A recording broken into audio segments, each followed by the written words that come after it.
Katulad ba ni Andrea Brillantes, gusto mo rin maging leading lady, maging artista? Of course, pangarap ko yun, Tito Boy. You know, Paliwanag mo nga yan, ano yung pangarap na yun? gusto ko talaga maging sikat na artista. I wanna be a superstar. I want to be, alam mo yun, gusto ko ng mga kawawang roles. Kasi parang ganun yung mga artista, di ba? Yung mga leading lady, gusto ko inaapi ako. Yun talaga yung pangarap ko, Tito Boy. As in, dream ko talaga yun. As in, I would beg my mom talaga na, Ma, ilakad mo na kasi ako. Ilakad mo Okay. na ako. Pero it didn't work out eh. Okay. Pero specifically, gusto mo yung inaapi-api ka? Yeah, before. Tsaka, syempre gusto ko din yung maganda ako. Pero pwede namang maganda na inaapi. Oo, At exactly. karamihan ng inaapi sa pelikula, di ba? Magaganda. Yes. Kasi lang, gusto mo subukan ngayon, mag-audition tayong dalawa?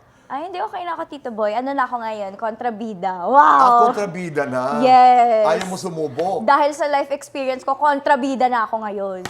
Hindi ka na api-apihan. Ay, hindi. Ako na yung nang-aapi. Charot. Oh, ikaw, ikaw na yun ang naaapi. Pero gawa tayo ng eksena. Gusto mo bida o kontrabida? Kontrabida. Ah, kontrabida. Subok tayo. Chang Susan, pasok.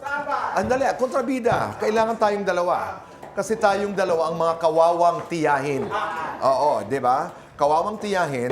Tapos, dumalaw ang ating pamangkin, mga apo sa tuhod, at aping-api tayo. Okay, go. 5, 4, 3, 2, action!